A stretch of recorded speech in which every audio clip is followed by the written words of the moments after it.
9. Pulling up the anchor. Psychic studies, experiments in telepathy, my first seances, a curious test, General Drayson, opinion on theosophy, A. P. Asinet, W. T. Stead, journey to Berlin, cost treatment, brutality of Bugman, Malcolm Morris, literary society, political work, Arthur Balfour, our departure. It was in these years after my marriage and before leaving Southsea that I planted the first seeds of those psychic studies which were destined to revolutionize my views and to absorb finally all the energies of my life. I had at that time the usual contempt which the young educated man feels towards the whole subject which has been covered by the clumsy name of spiritualism.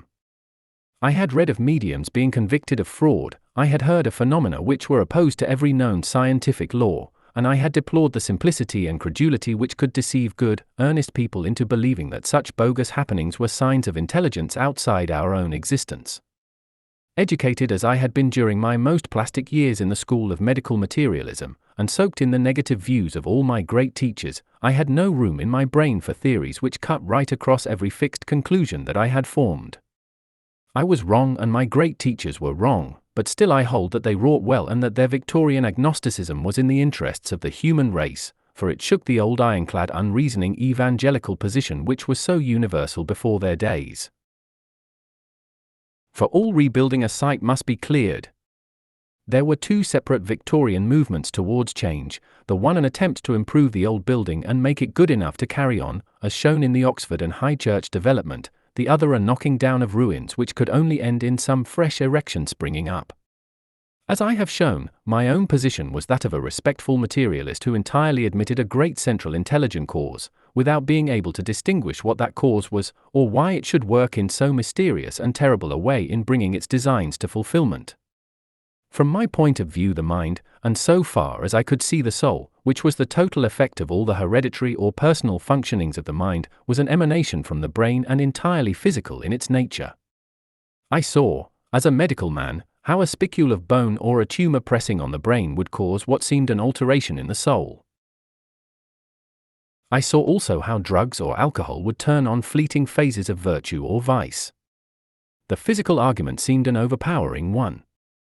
It had never struck me that the current of events might really flow in the opposite direction, and that the higher faculties could only manifest themselves imperfectly through an imperfect instrument.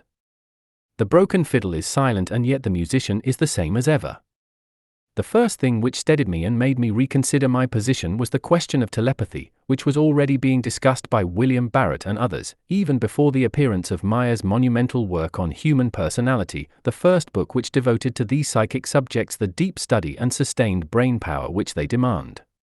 It may, in my opinion, take a permanent place in human literature like the Novum Organum or The Descent of Man or any other great root book which has marked a date in human thought.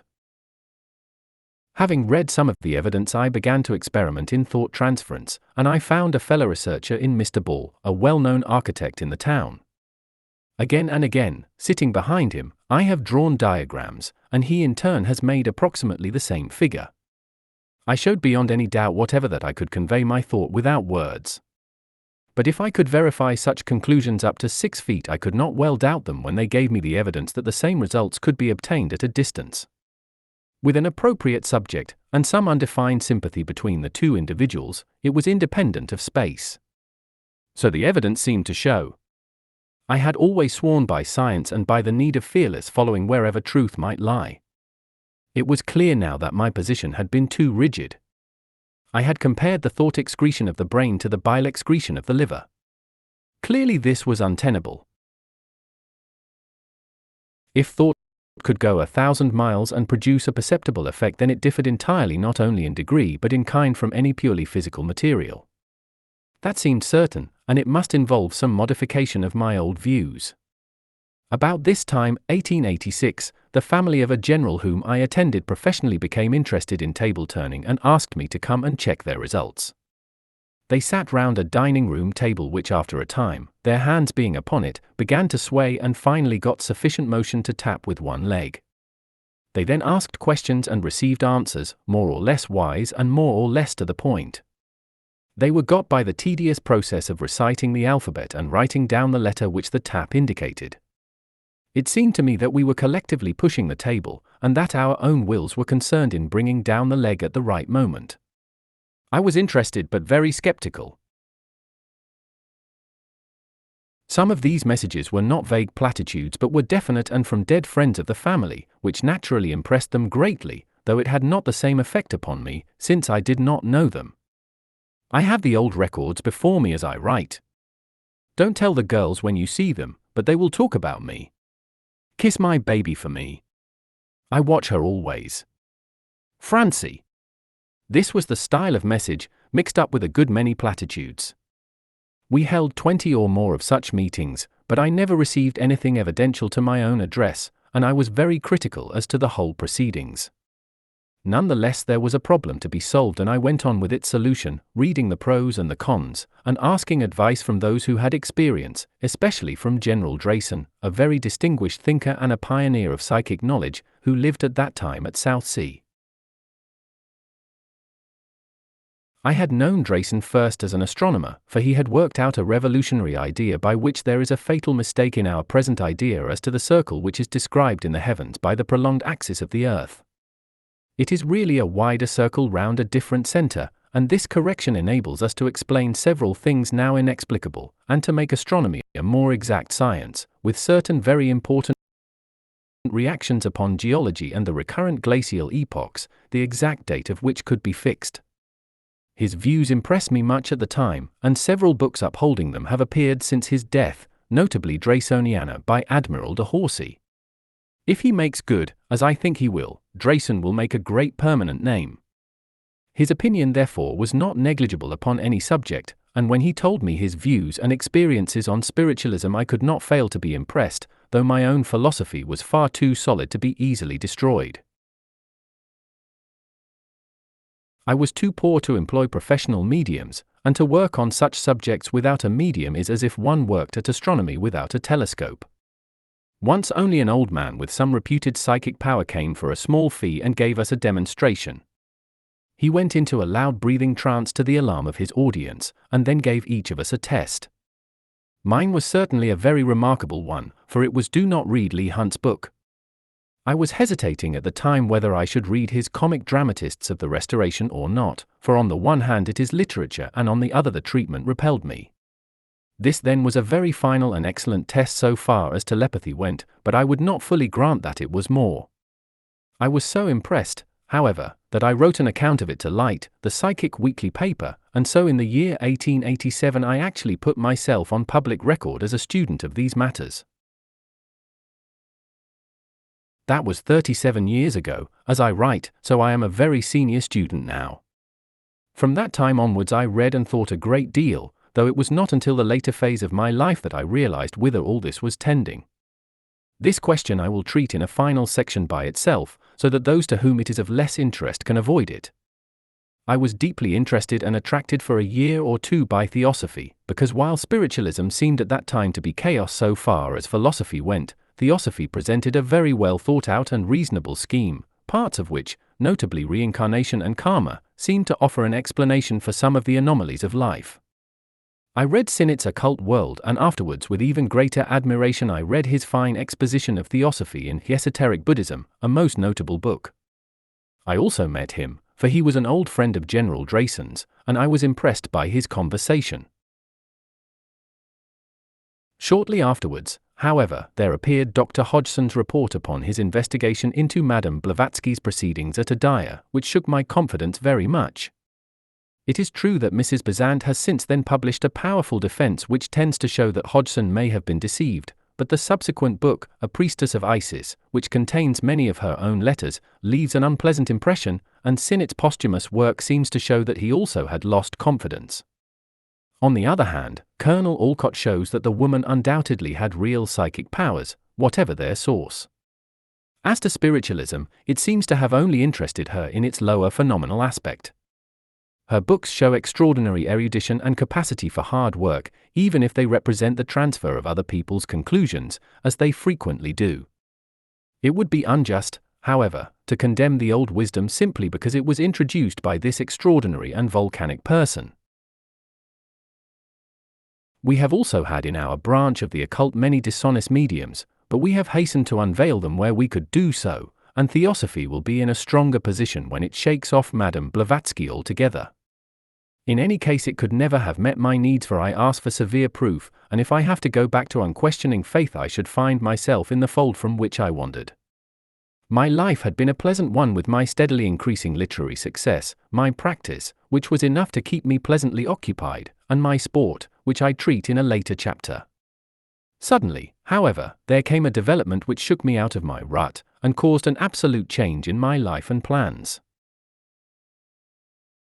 One daughter, Mary, had been born to us. Our household was a happy one, and as I have never had personal ambitions, since the simple things of life have always been the most pleasant to me, it is possible that I should have remained in Southsea permanently but for this new episode in my life.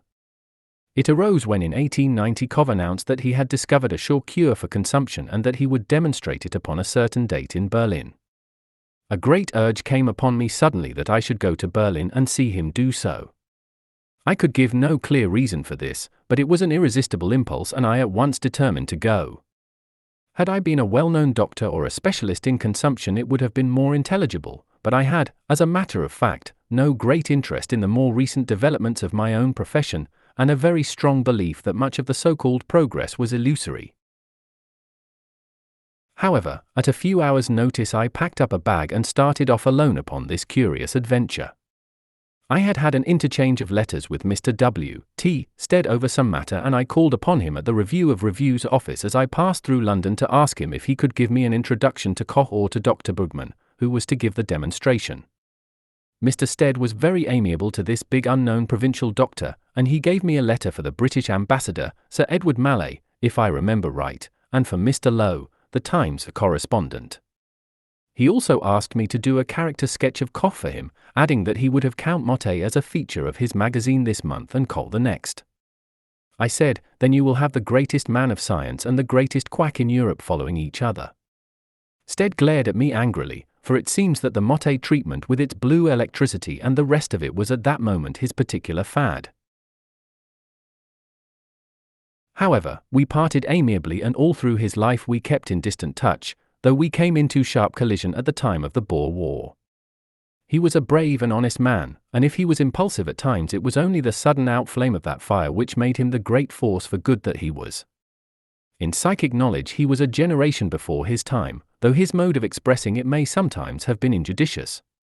I went on to Berlin that night and found myself in the Continental Express with a very handsome and courteous London physician bound upon the same errand as myself. We passed most of the night talking, and I learned that his name was Malcolm Morris and that he also had been a provincial doctor, but that he had come to London and had made a considerable hit as a skin specialist in Harley Street. It was the beginning of a friendship which endured. Having arrived at Berlin, the great thing was to be present at Bugman's demonstration, which was to be next day at 12. I went to our ambassador, was kept long waiting, had a chilly reception, and was dismissed without help or consolation. Then I tried the Times correspondent, but he could not help me either. He and his amiable wife showed me every courtesy and invited me to dinner that night. Tickets were simply not to be had, and neither money nor interest could procure them.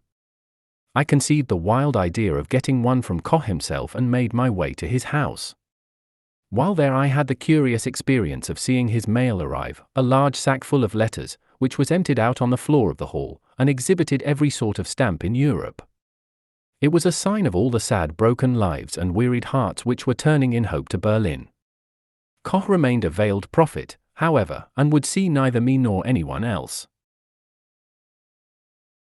I was fairly at my wits' ends and could not imagine how I could attain my end. Next day I went down to the great building where the address was to be given and managed by bribing the porter to get into the outer hall. The huge audience was assembling in a room beyond. I tried further bribing that I might be slipped in, but the official became abusive. People streamed past me, but I was always the waiter at the gate. Finally everyone had gone in, and then a group of men came bustling across, Bugman, bearded and formidable, in the van, with a tail of house surgeons and satellites behind him. I threw myself across his path. "I have come 1,000 miles, said I, may I not come in?" He halted and glared at me through his spectacles. "Perhaps you would like to take my place, he roared, working himself up into that strange folly of excitement which seems so strange in the heavy German nature. That is the only place left. Yes, yes, take my place by all means. My classes are filled with Englishmen already. He fairly spat out the word Englishman, and I learned afterwards that some recent quarrel with Morel Mackenzie over the illness of the Emperor Frederick had greatly incensed him. I am glad to say that I kept my temper and my polite manner, which is always the best shield when one is met by brutal rudeness. Not at all, I said. I would not intrude, if there was really no room. He glared at me again, all beard and spectacles, and rushed on with his court, all grinning at the snub which the presumptuous Englishman had received. One of them lingered, however, a kindly American. That was bad behavior, said he. See here. If you meet me at 4 this afternoon, I will show you my full notes of the lecture, and I know the cases he is about to show, so we can see them together tomorrow. Then he followed on. So it came about that I attained my end after all, but in a roundabout way. I studied the lecture and the cases, and I had the temerity to disagree with every one and to come to the conclusion that the whole thing was experimental and premature. A wave of madness had seized the world, and from all parts, notably from England, poor afflicted people were rushing to Berlin for a cure, some of them in such advanced stages of disease that they died in the train. I felt so sure of my ground and so strongly about it that I wrote a letter of warning to the Daily Telegraph, and I rather think that this letter was the very first which appeared upon the side of doubt and caution. I need not say that the event proved the truth of my forecast. 2 days later I was back in Southsea, but I came back a changed man. I had spread my wings and had felt something of the powers within me. Especially I had been influenced by a long talk with Malcolm Morris, in which he assured me that I was wasting my life in the provinces and had too small a field for my activities.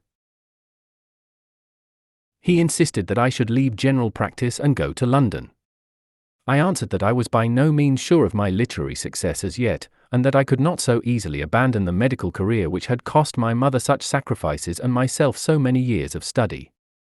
He asked me if there was any special branch of the profession on which I could concentrate so as to get away from general practice. I said that of late years I had been interested in eye work and had amused myself by correcting refractions and ordering glasses in the Portsmouth Eye Hospital under Mr. Vernon Ford. Well, said Morris, why not specialize upon the eye? Go to Vienna, put in 6 months' work, come back and start in London. Thus you will have a nice clean life with plenty of leisure for your literature. I came home with this great suggestion buzzing in my head, and as my wife was quite willing and Mary, my little girl, was old enough now to be left with her grandmother, there seemed to be no obstacle in the way. There were no difficulties about disposing of the practice, for it was so small and so purely personal that it could not be sold to another and simply had to dissolve. The Portsmouth Literary and Scientific Society gave me a Godspeed banquet. I have many pleasant and some comic reminiscences of this society, of which I had been secretary for several years. We kept the sacred flame burning in the old city with our weekly papers and discussions during the long winters. It was there I learned to face an audience, which proved to be of the first importance for my life's work. I was naturally of a very nervous, backward, self-distrustful disposition in such things, and I have been told that the signal that I was about to join in the discussion was that the whole long bench on which I sat, with every one on it, used to shake with my emotion. But once up I learned to speak out, to conceal my trepidations, and to choose my phrases. I gave 3 papers, one on the Arctic seas, one on Carlyle and one on Gibbon. The former gave me a quite unmerited reputation as a sportsman, for I borrowed from a local taxidermist every bird and beast that he possessed which could conceivably find its way into the Arctic Circle. These I piled upon the lecture table, and the audience, concluding that I had shot them all, looked upon me with great respect. Next morning they were back with the taxidermist once more. We had some weird people and incidents at these debates. I remember one very learned discussion on fossils and the age of the strata, which was ended by a cadaverous major general of the evangelical persuasion who rose and said in a hollow voice that all this speculation was vain, and indeed incomprehensible, since we knew on an authority which could not possibly be questioned that the world was made exactly 5,890 years ago. This put the lid on the debate and we all crept home to bed. My political work also caused me to learn to speak. I was what was called a liberal unionist, that is, a man whose general position was liberal, but who could not see his way to support Gladstone's Irish policy. Perhaps we were wrong. However, that was my view at the time.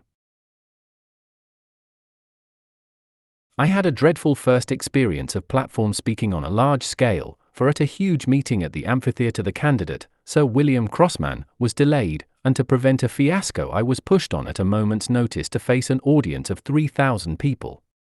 It was one of the tight corners of my life.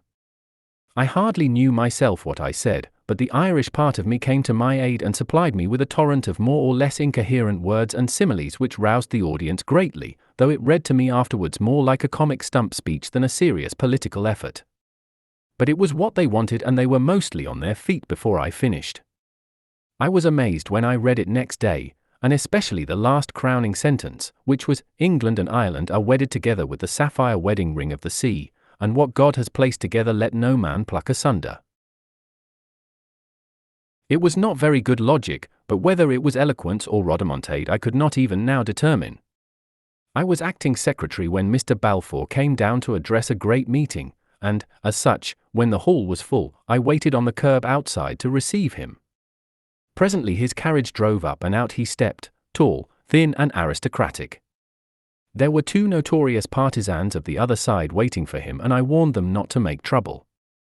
However, the moment Balfour appeared one of them opened a huge mouth with the intention of emitting a howl of execration. But it never got out, for I clapped my hand pretty forcibly over the orifice while I held him by the neck with the other hand. His companion hit me on the head with a stick, and was promptly knocked down by one of my companions. Meanwhile Balfour got safely in, and we two secretaries followed, rather dishevelled after our adventure. I met Lord Balfour several times in after life, but I never told him how I once had my hat smashed in his defence. What with the literary society and the politicians, I left a gap behind me in Portsmouth, and so did my wife, who was universally popular for her amiable and generous character. It was a wrench to us to leave so many good friends. However, towards the end of 1890 the die was cast, and we closed the door of Bush Villa behind us for the last time. I had days of privation there, and days of growing success during the 8 long years that I had spent in Portsmouth. Now it was with a sense of wonderful freedom and exhilarating adventure that we set forth upon the next phase of our lives. 10. The Great Break. Vienna, a specialist in Wimpole Street, The Great Decision, Norwood, The Refugees, Reported Death of Holmes, Psychic Research Society, Literary Circles in London, Henry Irving, A Great Blow, Brigadier Gerard, Davos, American Lecture Tour Answer to Prayer. We set forth upon a bitter winter day at the close of 1890 with every chance of being snowed up on our long trek. We got through all right, however, and found ourselves in Vienna, arriving on a deadly cold night, with deep snow underfoot and a cutting blizzard in the air. As we looked from the station, the electric lights threw out the shining silver drift of snowflakes against the absolute darkness of the sky. It was a gloomy, ominous reception, but half an hour afterwards, when we were in the warm, cozy, crowded, tobacco-laden restaurant attached to our hotel, we took a more cheerful view of our surroundings. We found a modest pension which was within our means, and we put in a very pleasant 4 months, during which I attended lectures at the Krankenhaus, but could certainly have learned far more in London, for even if one has a fair knowledge of conversational German, it is very different from following accurately a rapid lecture filled with technical terms.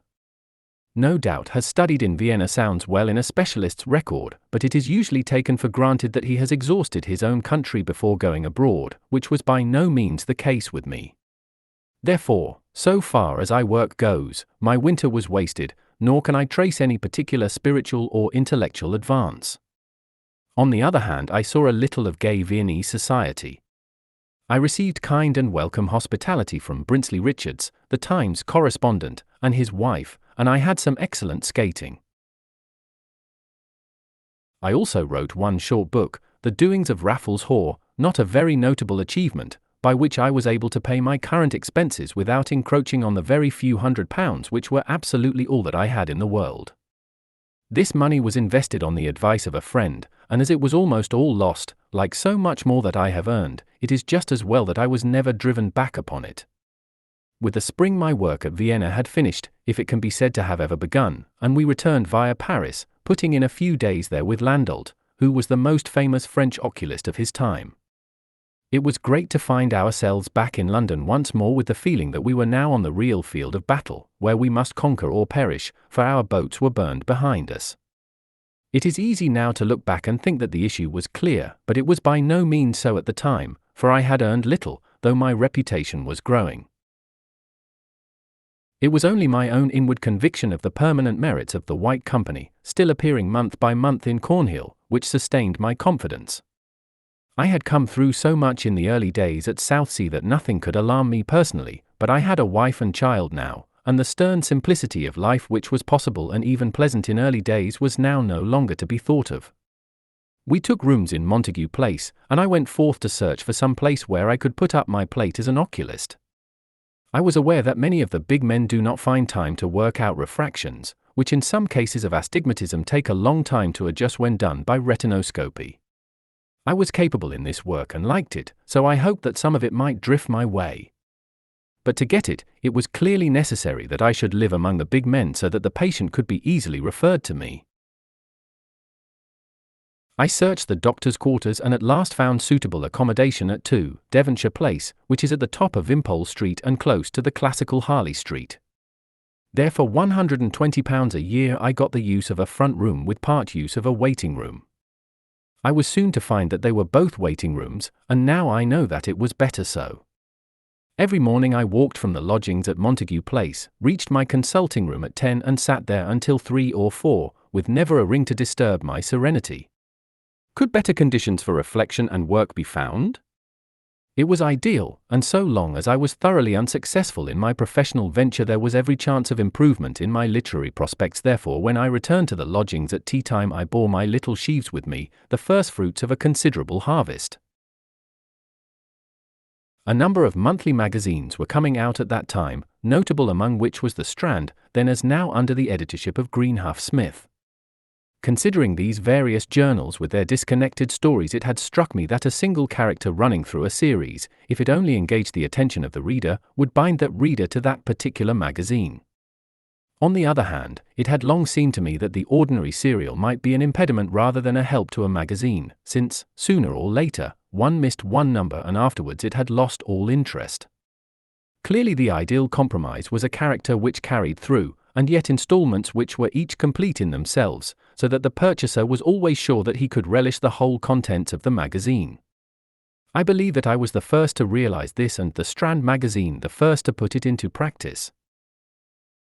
Looking round for my central character I felt that Sherlock Holmes, whom I had already handled in 2 little books, would easily lend himself to a succession of short stories.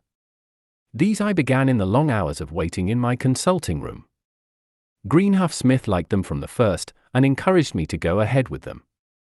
My literary affairs had been taken up by that king of agents, A.P. Watt, who relieved me of all the hateful bargaining, and handled things so well that any immediate anxiety for money soon disappeared. It was as well, for not one single patient had ever crossed the threshold of my room. I was now once more at a crossroads of my life, and Providence, which I recognize at every step, made me realize it in a very energetic and unpleasant way. I was starting off for my usual trudge one morning from our lodgings when icy shivers passed over me, and I only got back in time to avoid a total collapse. It was a virulent attack of influenza, at a time when influenza was in its deadly prime. Only 3 years before my dear sister Annette, after spending her whole life on the family needs, had died of it at Lisbon at the very moment when my success would have enabled me to recall her from her long servitude. Now it was my turn, and I very nearly followed her. I can remember no pain or extreme discomfort, and no psychic experiences, but for a week I was in great danger, and then found myself as weak as a child and as emotional, but with a mind as clear as crystal. It was then, as I surveyed my own life, that I saw how foolish I was to waste my literary earnings in keeping up an oculist's room in Wimpole Street, and I determined with a wild rush of joy to cut the painter and to trust forever to my power of writing. I remember in my delight taking the handkerchief which lay upon the coverlet in my enfeebled hand, and tossing it up to the ceiling in my exultation. I should at last be my own master. No longer would I have to conform to professional dress or try to please anyone else. I would be free to live how I liked and where I liked. It was one of the great moments of exultation of my life. The date was in August, 1891. Presently I was about, hobbling on a stick and reflecting that if I lived to be 80 I knew already exactly how it would feel. I haunted house agents, got lists of suburban villas, and spent some weeks, as my strength returned, in searching for a new home. Finally I found a suitable house, modest but comfortable, isolated and yet one of a row. It was 12, Tennyson Road, South Norwood. There we settled down, and there I made my first effort to live entirely by my pen. It soon became evident that I had been playing the game well within my powers and that I should have no difficulty in providing a sufficient income.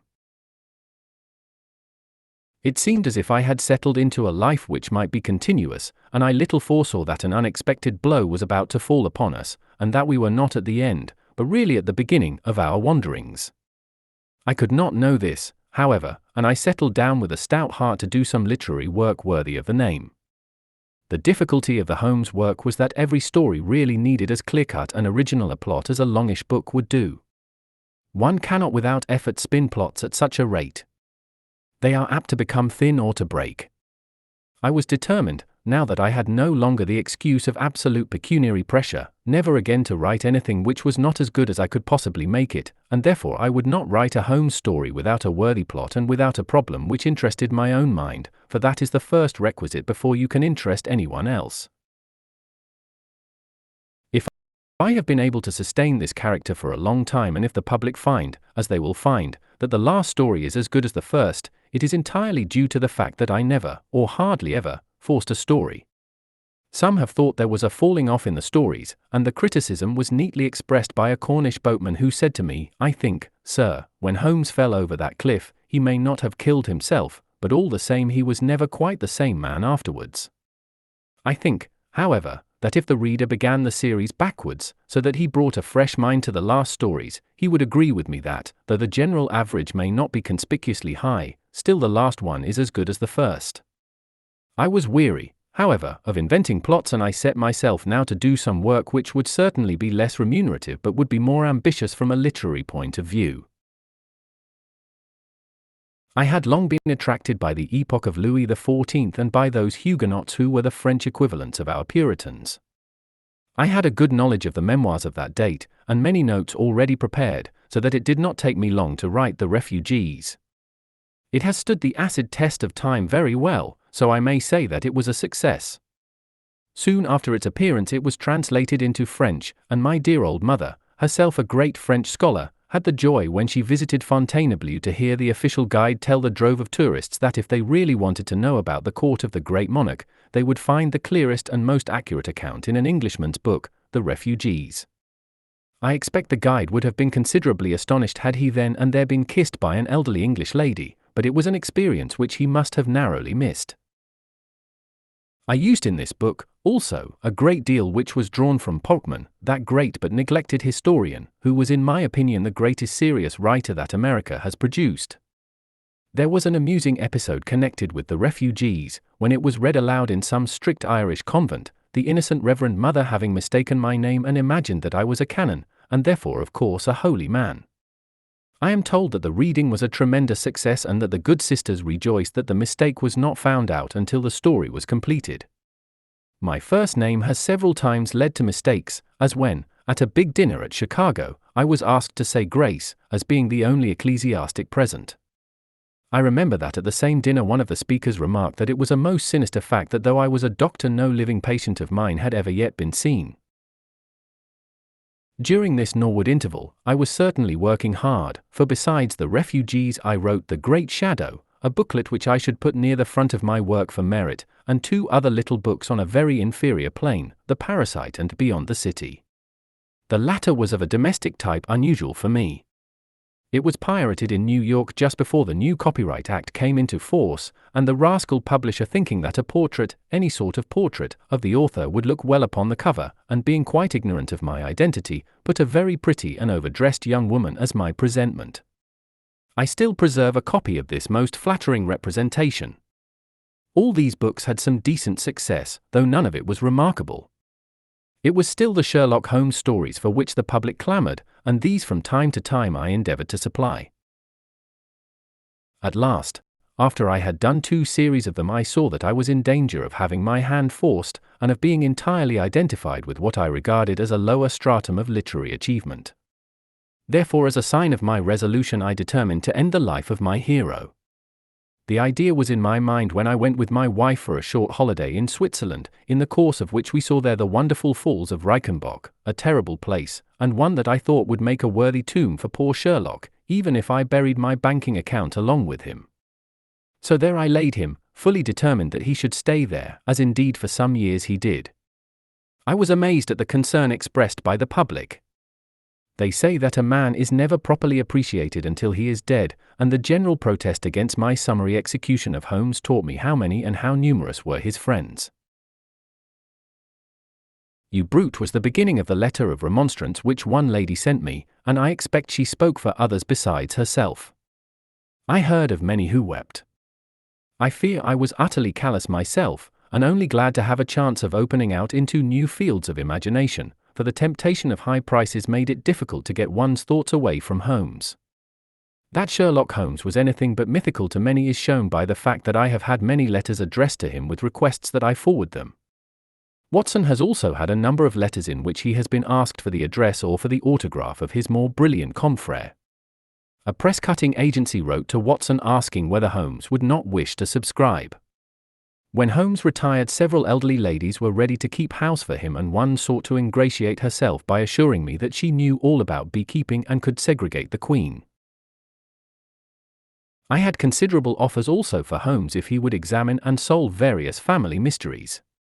Once the offer, from Poland, was that I should myself go, and my reward was practically left to my own judgment. I had judgment enough, however, to avoid it altogether. I have often been asked whether I had myself the qualities which I depicted, or whether I was merely the Watson that I look. Of course, I am well aware that it is one thing to grapple with a practical problem and quite another thing when you are allowed to solve it under your own conditions. I have no delusions about that. At the same time, a man cannot spin a character out of his own inner consciousness and make it really lifelike unless he has some possibilities of that character within him, which is a dangerous admission for one who has drawn so many villains as I. In my poem, The Inner Room, describing our multiplex personality, I say, there are others who are sitting, grim as doom, in the dim ill-boding shadow of my room. Darkling figures, stern or quaint, now a savage, now a saint, showing fitfully and faint in the gloom. Among those figures there may perhaps be an astute detective also, but I find that in real life, in order to find him, I have to inhibit all the others and get into a mood when there is no one in the room but he. Then I get results and have several times solved problems by Holmes' methods after the police have been baffled. Yet I must admit that in ordinary life I am by no means observant, and that I have to throw myself into an artificial frame of mind before I can weigh evidence and anticipate the sequence of events.